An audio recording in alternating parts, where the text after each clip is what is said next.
So, we're now seeing a situation where the Fever are firing on all cylinders.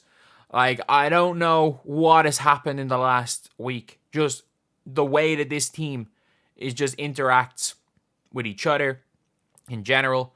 Like, whatever the hell happened at Zubilation, I don't know. But this is a brand new team. This is a brand new team since then. Whatever the hell happened there. And, like, I know, obviously, like, they comfortably beat the Sky.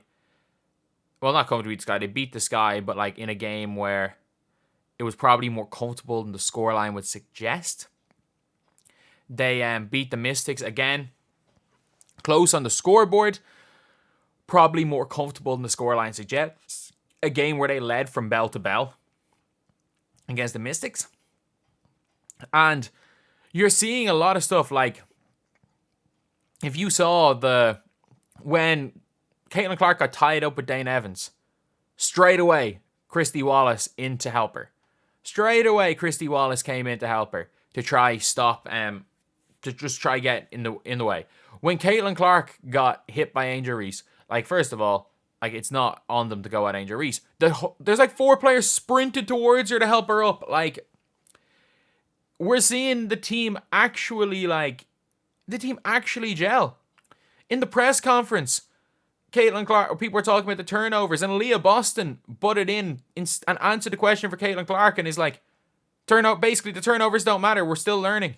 I just got to be ready for these passes because I know if I'm open, Caitlin's going to find me. Which is the exact answer to give. You're looking at a team that is now actually clicking. And what else is clicking is this channel right now. If you guys could subscribe, it'd be greatly appreciated. But yeah, we're trying to hit 9.4K by the end of the day. But anyway, yeah. So, the Fever are looking like a legitimately good team.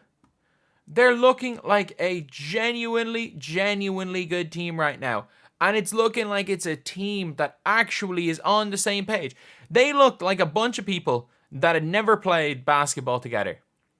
Like, they look like a bunch of people that never played basketball together for the vast majority of this year so far. But the last 4 or 5 games, we're seeing a team. We're seeing a team figuring it out. We're seeing players figuring it out how to play with each other. And, like, they are Christy Wallace and Erica Wheeler minutes problem away from becoming an actual, not a good playoff team, but, like, if you look at how young this team is, Kelsey Mitchell is like pushing 30. The rest of the team, and Katie Lou's younger than me. Katie Lou's just gone 27, I think, or she's either 26 or nearly 27. So Katie Lou's not old, especially for WNBA terms. You've got Grace Berger, who was drafted last year. You've got Saxton, who was drafted last year. You've got Celeste Taylor, who was drafted this year. You've got Lexi Hull, who was drafted 2 years ago.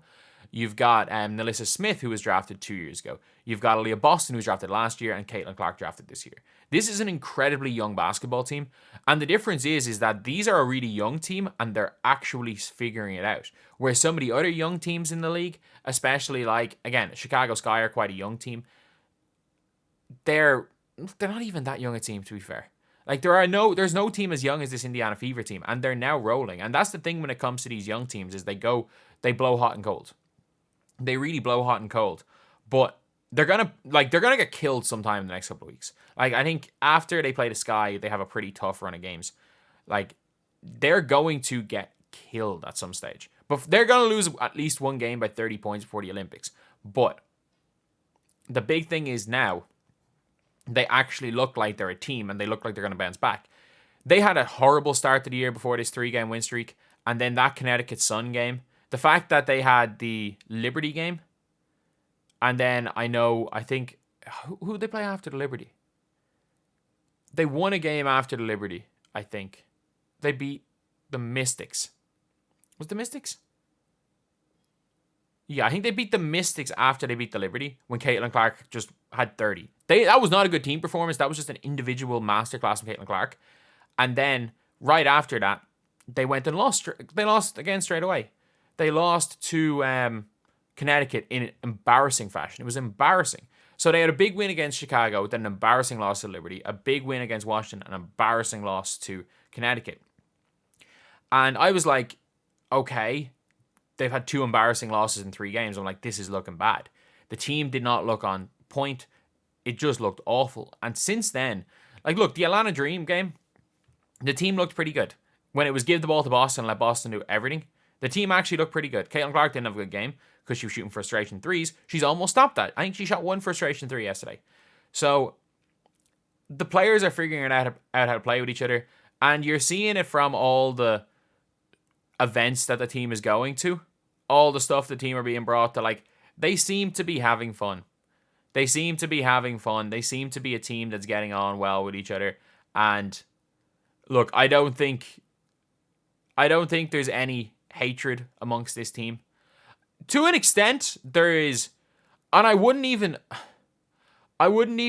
know what word to use, like resentment, jealousy, I don't know, but like, to be a professional athlete, you have to have like the mentality at some stage of, I'm better than everybody else. Like, or like, I'm not in life, but like, I'm better than everyone else at this sport. Because if you weren't the best player when you're like at most levels growing up, you're not gonna make the WNBA. You're not gonna make the league, especially even on your own team. So for people that have that kind of mentality, it is tough having this player come in and, despite not doing anything, being the face of the league. But at the end of the day, we're now seeing a team where they're starting to gel. Caitlin Clark's playing exceptionally well. Aaliyah Boston's playing exceptionally well. And Alyssa Smith's playing really well. Kelsey Mitchell's playing really well. All their points are kind of taking a hit from last year, other than Aaliyah Boston now, who's actually averaging the last couple games more. So it's all good. Not the end of the world. But when it comes to that, they're now a team that's clicking, and you can see with the way the teammates are, they're now defending each other in interviews. And it's such a weird one because it's like, it is such an alternate thing from the Chicago Sky. And look, I've made a video defending Angel Reese, but like, I think as much as anything, she does almost need to do everything she can to disassociate herself with Caitlin Clark and all this stuff. Yeah, it might be bad for her own personal brand, but at the end of the day, her own mental health and her own longevity of her basketball career is more important. But like, with the interview where Angel Reese and Kennedy Carter were being asked about like the cheap shot, and Angel Reese just goes, "They're watching for all of us too." She didn't say they're watching for me too. Well, she did say that literal word, but she was meant they're watching for all the WNBA players, which to an extent is obviously true. Whereas, like, you're seeing a team that are doing anything to defend their teammates without attacking anyone else. So they are kind of different answers. And Leah Boston gave a perfect answer in that press conference. And like, this team, that's first time they've won 4 home games since 2015. And Kelsey Mitchell's answer was just talking about how great Tamika Catchings was, one of the greatest players of all time. So it's a team that's firing on all cylinders. Teammates are out here defending Caitlin Clark. And I know the title is going to be Caitlin Clark's teammates finally defending her. But at the end of the day, this is more a video about, this is a team that is very clearly clicking and firing on all cylinders.